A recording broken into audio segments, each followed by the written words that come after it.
Hey everybody, welcome to episode 88 of the Askdap show, where we answer your Volkswagen Audi questions. On this episode, we're at Wookie in the woods, and I'm answering questions with Charles, the humble mechanic. Hello.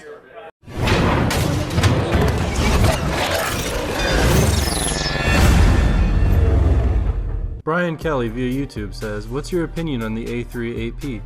I prefer a hatch and love the looks, but I don't know what the reliability is like. Should I keep looking for a low mileage 8P or something newer like a GTI?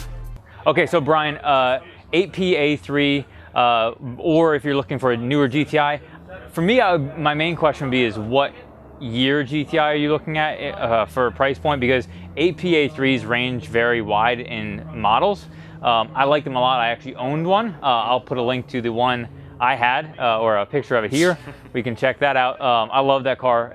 It was one of my first Audis, I think. Nice. Yeah, I'm a fan of that car.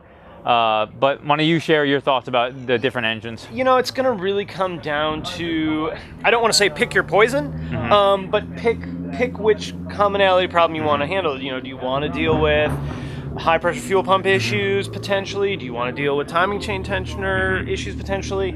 Either way, you know, all the gen cars are going to have their common pattern failures. So you really want to focus less on, at least for me anyway, I want to focus less on which generation do I want than what car do I want. If you would rather a GTI, get a GTI. If you'd rather the A3, then I'd go the A3 route. You know, they are different cars. The Audi, in my opinion, is a bit nicer of a vehicle typically, unless you get in like that early generation Touareg and the like Q7, I think. Then I don't think they're much nicer. But for the cars you're talking about, man, you really want to focus on what car you want because everything's going to have its problems. So for me, the one thing that I completely agree, a Mark V, Mark VI GTI versus an A3 of that range, they're basically the same car, with the one caveat of most A3s are going to at least have the option for Quattro. Right. And if you live in an area,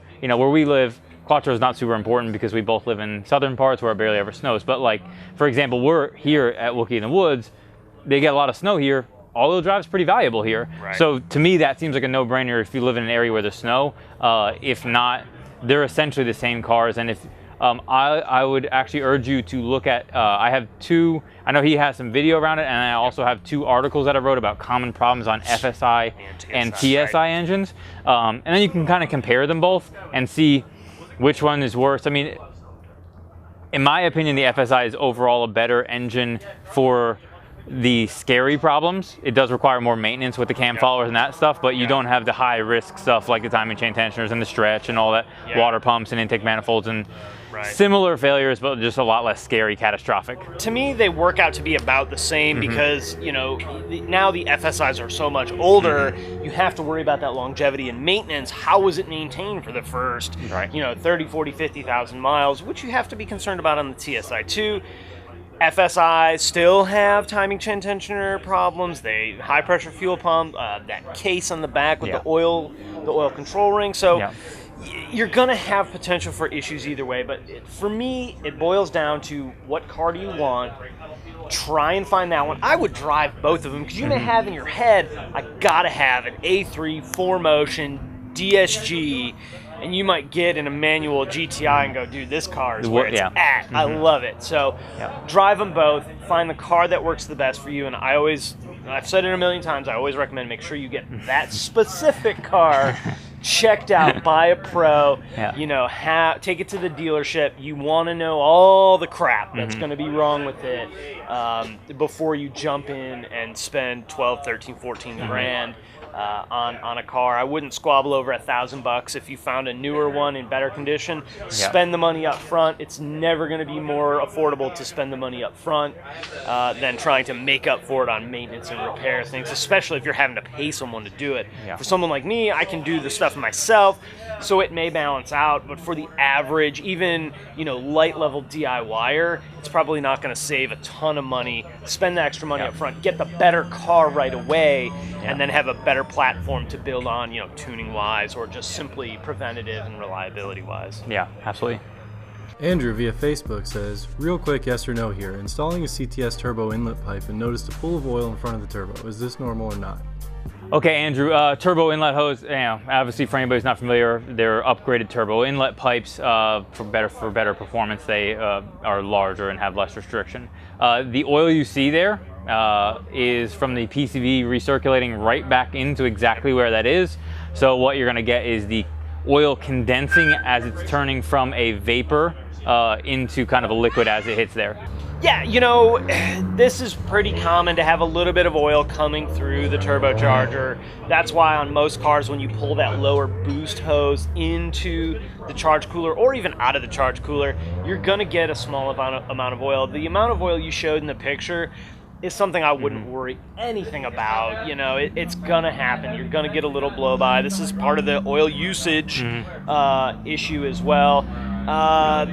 You know, it depends on really what, if this were a lot, like if you had half a quart of oil or you're getting a ton of blue smoke coming out the back, that's really the indicator. The smoke is the key, right? How much smoke are you getting out of the back? A blip of blue smoke, I wouldn't worry too much about.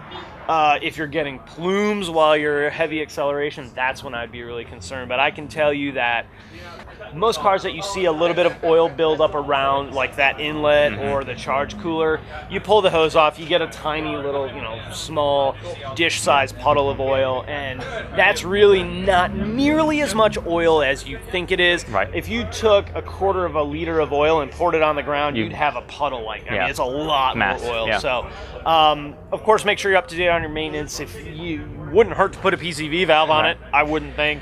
Probably couldn't, but again, that's the nature of recirculation. It's going to come back there. So, you know, I wouldn't sweat it, and you know, until you have an issue around smoke or something, just roll on. It looks a lot scarier than I think it really is. Yeah. Casey Shepard via email says, what noticeable differences are there between using the Unitronic Stage 1 ECU tune by itself versus using the ECU and TCU tunes together? And does one setup favor engine DSG reliability over the other? All right, Casey, so you want to compare what ECU tune by itself versus an ECU tune with a DSG software. So I'm going to let Charles kind of share his perspective on what he's experienced with DSG software in general, not that specific brand, but as a general rule, and then I'll kind of give my points about it. So my take on things like tunes and even exhausts or intakes is you're always exchanging, right? You're giving something up to gain something. In this case, we're doing the ECM. I think it was stage 1 tune, so we're getting horsepower, we're getting torque. Transmissions, I really like DSG tunes, but be aware that it changes how the car drives, right? So all the shifts are going to be incredibly positive. And what I mean by that is if you're driving a lot of times in a DSG, it just shifts like an automatic does. You don't notice it. With the tunes, and this isn't a bad thing, it's just something to be aware of. It is a positive shift. You feel the car shift. And in my experience too, they also tend to have a little bit more noise associated with it as well, because you're boosting the pressure. Never noticed noise. But this is more on the diesel side maybe than the gas side, but they do tend to be a little bit louder. So I, if it were my car and I had a DSG and a 2-liter or a 1.8, I would tune them both. I think they work well together. Obviously, when you're going with the same brands, they're meant to be tuned together. So from my standpoint, I would do it. I would just want you to make sure you understood that it completely changes the driving characteristics of the car. For me, it would be a positive. For you, it'd probably be a positive. My wife, on the other hand, may go, this car shifts way too hard, so I don't want to drive it. So just be aware of that. But man, I wouldn't even make the decision. It would be, I'm doing both. Yeah. See, completely agree. DSG tunes are something that, for the performance-oriented driver, they're perfect, especially because, like he's talking about, the Stage 1, the ECU and DSG tune, when they're paired together, they're both engineered to actually go together. So what you're getting is the best product that they're offering together. When you do just one or the other, what happens is you tune your ECU, but then the DSG seeing more torque and doesn't change the shift points based on performance driving, which isn't giving you the best performance experience. So that's the reason why I say, you know, they generally make sense. But again, I think that's for performance. And if you're somebody who's really anal retentive about the driving experience under, I would say like stop and go traffic, you might be like, this sucks. driving it out here, like amazing, in mountains, right? Awesome. You want that. You know, even the all track that I'm in, there's times where I'm like, okay, I wish, shift, you wish it would do something. Oh, now it goes. Where the tune will eliminate a lot of that. But again, none of it's bad. It's just you're always sacrificing. You're always give and take. Remember, when they're designed from the factory, they're not necessarily designed for us specifically. They're designed for us. They're designed for Sue's grandma. They're designed for Sue. They're designed for everybody. So you really have to understand that you are going to sacrifice something in order to get that extra performance. I don't know Sue, though. Yeah, I don't either. Her grandma's cool. Ashton via Facebook says, help. This is in the oil pan of my 1999 Jetta 2.0. What is it? Okay. So what is that, Charles? What is that? So that is a thrust washer. That sits in one of the main caps, or really like just forward or behind in one of the main caps, and it prevents the crankshaft from moving in and out or back and forth depending on how you're looking at it. This is a vital component of your engine. So now you could have oil pressure issues, you can have noise. I've actually seen timing faults, probably not on that gen. This is newer stuff. It's more likely to just make the crank walk back and forth and create either trans issues. It could create a timing belt problem where it pops a belt. There's a lot of things around it. It's super bad news. This is a serious issue. I'm not sure exactly the location on the 2 liters. Most of them are in about the third main journal, usually front and back of the third main journal. You'll be able to see with the pan off, if you look at the main journals, I'm assuming you're looking up, you'll see notches in the caps where that thrust washer went. And yeah, you want to definitely get that fixed ASAP. I've heard of cars popping out of gear on manual transmissions. Serious potential for catastrophic internal engine damage by not having that in its correct place. Yeah, so just for context, he was describing it. We actually, during our Project Mark V build, which we've been harassed about that we haven't continued with, more coming soon on that build, but stay tuned. But we actually built the bottom end and showed installing those thrust washers. So I'll overlay a video here where you can see exactly where they go in that. That is a 2-liter turbo FSI engine. Going to be probably a little bit different than that AEG, which would be in that car. But the purpose is the same. Essentially, the results are going to be the same. A thrust washer, a thrust piece is the same no matter what. It looks different. It's in a different location, but the main function is to prevent the crankshaft from moving in and out as you're looking down the cylinder 1, 2, 3, 4.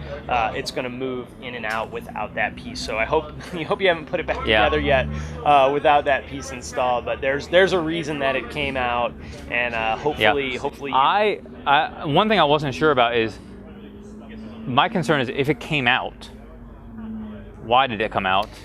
Is it something that you replace it? I personally have never experienced a thrust washer falling out before. Yeah, so all the times that I've experienced that, it has resulted in catastrophic engine damage. It's not, most of the time you do these type of things for a reason. You pull the oil pan for a reason, because we have a noise, because we have oil pressure issues. The last few I've seen have been on way newer generation cars where we're getting timing faults, we're getting electrical faults related to timing, we're getting cars popping out of gear, all that kind of thing. So typically when one is found, you're diagnosing a problem, not maybe re-singling an oil pan. And I'm not sure the context of how this came about to pull the pan, but either way, you may have no damage. I would definitely pull that cap, see what's going on, inspect it, make sure you don't have any bearing damage. I'd probably pull one at a time and pull them all. Of course, now you're replacing bolts and things like that. But I'd want to go through the entire bottom end and make sure that I didn't have any scoring of bearings or anything like that. And almost what I would say with an engine of that age and a car of that age, you might almost be better off just buying a used engine and slap it in there. That will save you a lot of headache. You're paying someone to do it, you can get a junkyard engine. Yeah, 2-liter AEGs are a dime a dozen. For nothing. You're going to spend more having them. You're going to spend more in torque to yield bolts than you would on another engine. So I think you're totally right. That's probably the route I would go if it were my car as well. Cool. That's it. Thanks so much for watching episode 88 of the Askdap Show, where we answered your Volkswagen Audi questions from Wookie in the Woods. If you like this video, be sure to give it a thumbs up and subscribe for more like it. And Charles, make sure you subscribe to Charles' channel.